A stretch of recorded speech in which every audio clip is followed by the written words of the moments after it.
Assalamualaikum warahmatullahi wabarakatuh. Selamat pagi teman-teman semuanya. Semoga kalian berada dalam kondisi yang sehat ya. Teman-teman semuanya, masih ingat nggak sih tentang pembelajaran fisika yang kita lakukan minggu kemarin? Tentu masih ingat ya. Nah, untuk mengingat kembali pembelajaran minggu kemarin, coba perhatikan tayangan berikut.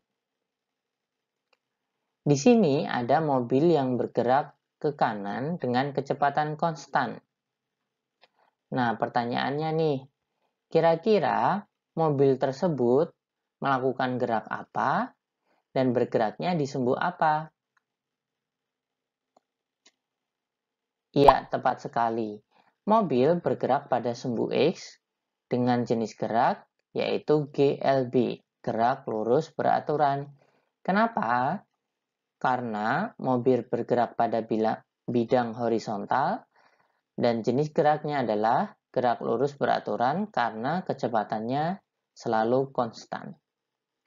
Bagaimana kalau tayangan berikut? Ketika sebuah apel dilemparkan ke atas dan kembali ke bawah, kemudian dilemparkan lagi dan kembali ke bawah lagi, pada sumbu apa apel itu bergerak? Dan jenis geraknya kira-kira gerak apa ya? Tepat sekali. Apel bergerak pada sumbu Y atau sumbu vertikal, sedangkan jenis geraknya adalah GLBB. Kenapa? Karena ketika apel bergerak vertikal, maka kecepatan awal apel akan dipengaruhi oleh medan gravitasi, sehingga dia memperoleh percepatan gravitasi yang arahnya ke bawah.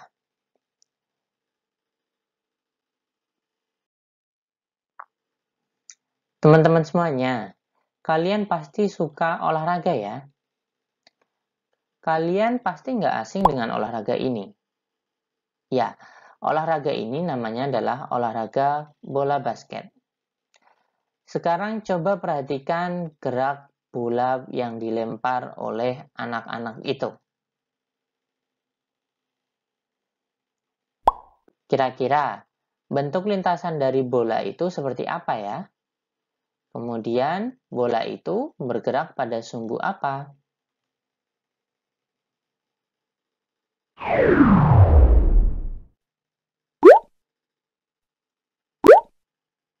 Nah, teman-teman semuanya, untuk hari ini materi yang akan kita pelajari adalah tentang gerak parabola. Langsung kita mulai ya.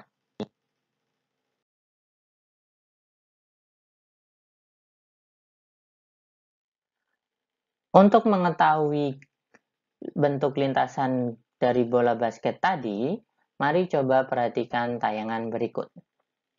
Nah, wanita tersebut sedang bermain bola basket. Kemudian, dia melemparkan bolanya ke dalam ring basket seperti ini. Untuk memudahkan kita mengetahui bentuk lintasannya, mari kita beri suatu bidang kartesius, yaitu di sumbu X dan di sumbu Y. Sekarang mari kita perhatikan sekali lagi. Nah, dari gerakan tadi, kita dapat ketahui bahwa bentuk lintasan dari bola basket adalah melengkung seperti ini. Ketika bola basket dilempar, maka posisi di sumbu X dia akan berubah dan posisi di sumbu Y-nya juga akan berubah. Sehingga bola basket tersebut bergerak di dua sumbu, yaitu sumbu X dan sumbu Y. Sehingga lintasannya berbentuk melengkung seperti itu.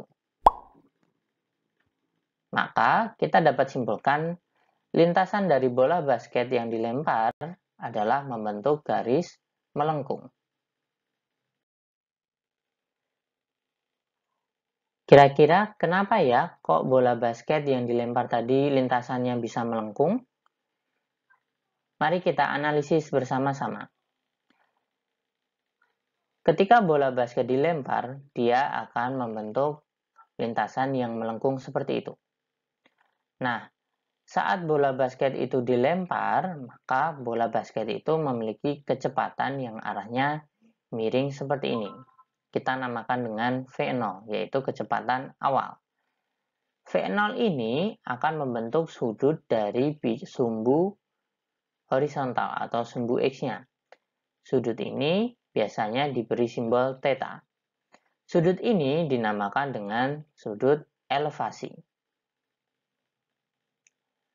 Nah, karena kecepatan bola basket itu miring seperti ini, maka menurut analisis vektor, kita bisa proyeksikan kecepatan awalnya ini di sumbu X dan di sumbu Y. Sehingga kita peroleh V0X dan V0Y. Seperti ini.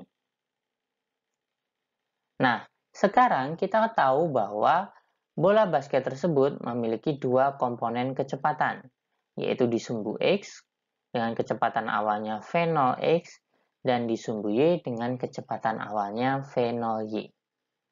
Mari kita perhatikan sekali lagi. Pada sumbu Y, bola basket bergerak naik, kemudian turun seperti ini. Ketika bola basket naik, kecepatannya akan melambat. Dan ketika bola basket turun, kecepatannya akan bertambah. Hal ini dikarenakan oleh percepatan gravitasi. Sehingga pada sumbu Y, gerak bola basket adalah gerak lurus berubah beraturan. Sekarang bagaimana untuk sumbu X? Nah, ketika bola basket bergerak di sumbu X, seperti itu, maka kecepatan V0X-nya tidak akan berkurang ataupun bertambah. Karena tidak ada percepatan yang bekerja pada sumbu X tersebut. Sehingga kecepatannya selalu bernilai konstan dan geraknya menjadi gerak GLB. Hasil perpaduan antara gerak di sumbu Y dan gerak di sumbu X ini yang nantinya akan membentuk lintasan parabola seperti ini.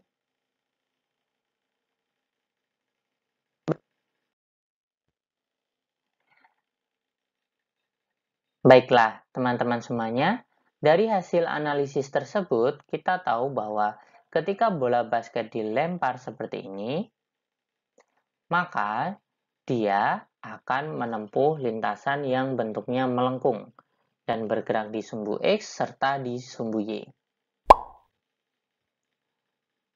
Nah, sehingga dari hasil analisis ini, kita dapat ketahui bahwa gerakan bola basket yang dilempar seperti itu tadi akan membentuk yang namanya gerak parabola. Nah, gerak parabola merupakan gerak benda yang memiliki lintasan seperti parabola atau melengkung dan merupakan perpaduan dari gerak benda pada sumbu X, GLB, dan pada sumbu Y, GLBB yang terjadi secara bersamaan.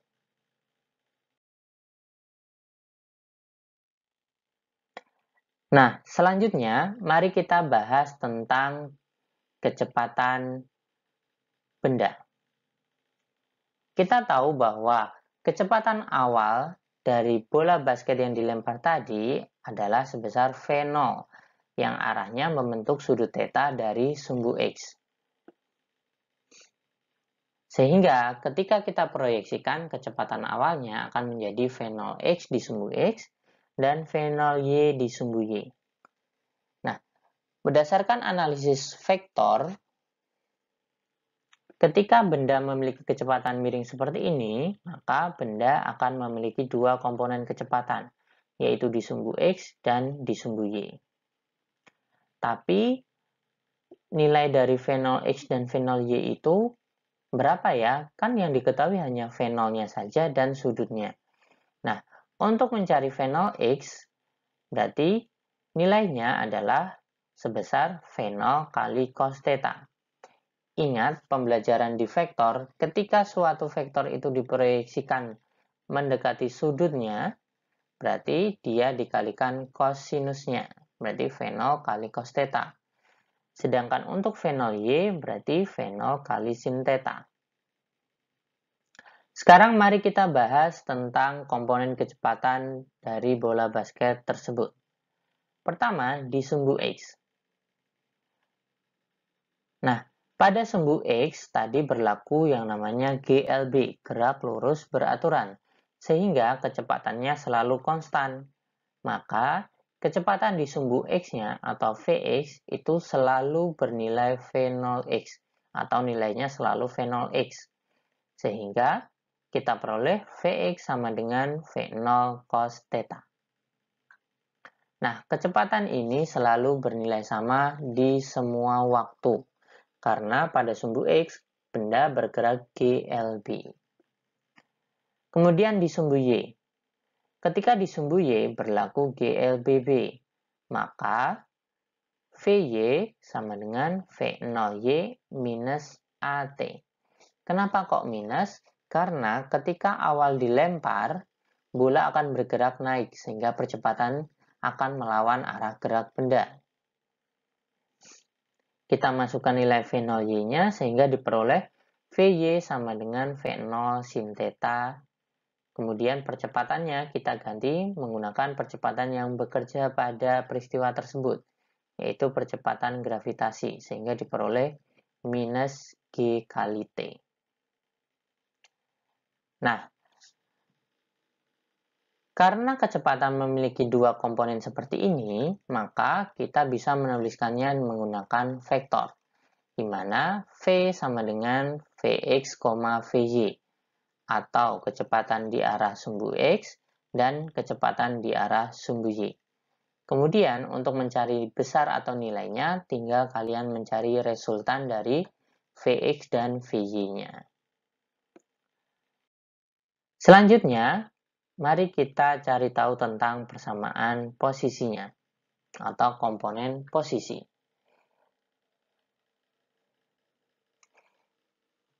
Ketika bola tadi dilempar ke atas, maka bola akan menempuh jarak ke kanan dan juga menempuh jarak ke atas atau tinggi.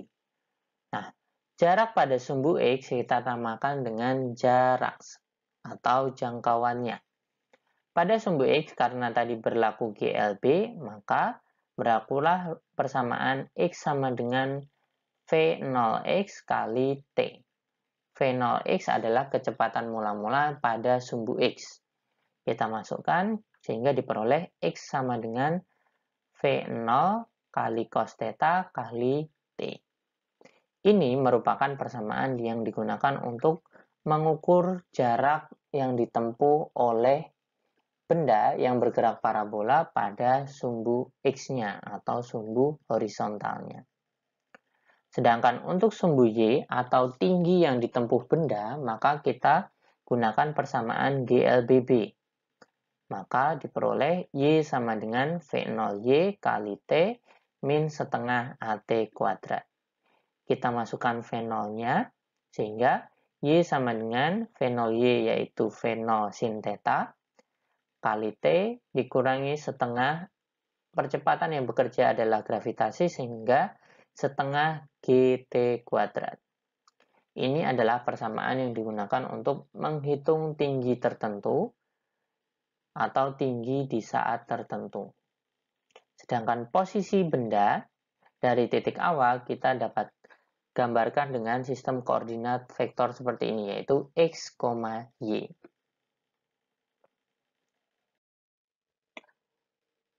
Baiklah teman-teman semuanya, untuk memperjelas tentang konsep gerak parabola ini, mari coba kita terapkan dalam contoh soal.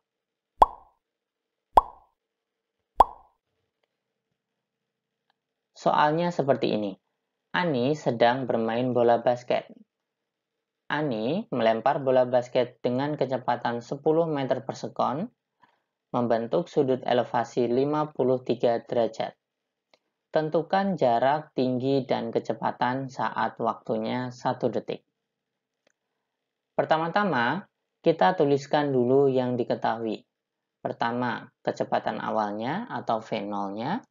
yaitu 10 meter per sekon, kemudian theta atau sudut elevasinya 53 derajat, kemudian waktunya 1 sekon. Selanjutnya yang ditanya adalah pertama, posisinya yaitu jarak dan tingginya, kemudian kecepatan benda saat 1 sekon. Pertama, untuk mencari jarak. Ingat, jarak adalah yang dimaksud adalah jarak yang ditempuh pada sumbu horizontalnya. Maka, kita gunakan persamaan untuk yang sumbu horizontal, yaitu X sama dengan V0 cos theta kali T. Kita masukkan angkanya, berarti X sama dengan 10 kali cos 53 derajat kali 1. Sama dengan 10 cos 53 adalah 0,6 dikali 1. Sehingga kita peroleh 6 meter. Selanjutnya kita menghitung tingginya. Tinggi kita menggunakan persamaan yang bagian gerak vertikalnya atau GLBB. Sehingga kita peroleh Y sama dengan V0 kali sin theta kali T dikurangi setengah GT kuadrat. Kita masukkan angkanya sehingga diperoleh 10 kali sin 53 derajat dikali 1 dikurangi setengah kali 10 kali 1 kuadrat. Sehingga kita peroleh 10 kali 0,8 kali 1 dikurangi setengah kali 10 kali 1 kuadrat. Sehingga hasilnya kita peroleh 8 dikurangi 5 yaitu 3 meter. Nah, jadi posisi bendanya ada di jarak 6 meter dan tingginya 3 meter. Kita lanjutkan. Untuk komponen kecepatannya, kita harus menghitungnya di dua sumbu, yaitu sumbu horizontal atau Vx-nya dan sumbu vertikal atau Vy-nya. Pertama untuk kecepatan horizontalnya atau Vx-nya. Kita gunakan persamaan Vx sama dengan V0 cos theta. Sehingga kita masukkan angkanya, berarti 10 kali cos 53 derajat. Berarti 10 kali 0,6. Sehingga diperoleh 6 meter per sekon. Selanjutnya, kecepatan di arah vertikalnya atau Vy. Kita gunakan persamaannya, yaitu Vy sama dengan V0 kali sin theta dikurangi G kali T. Masukkan angkanya, berarti 10 kali sin 53 derajat dikurangi 10 kali 1. Sehingga diperoleh 10 kali 0,8 dikurangi 10 kali 1. Sehingga diperoleh 8 dikurangi 10. Sehingga hasilnya menjadi minus 2 meter per sekon. Tanda minus ini berarti bendanya sudah mulai bergerak turun. Nah, untuk nilai kecepatan sendiri atau resultannya, kita gunakan persamaan ini, yaitu V sama dengan Vx kuadrat ditambah Vy kuadrat. Sehingga kita masukkan angkanya menjadi V sama dengan akar 6 kuadrat ditambah minus 2 kuadrat. Sehingga kita peroleh V sama dengan akar 36 ditambah 4. Sehingga kita peroleh V sama dengan akar 40.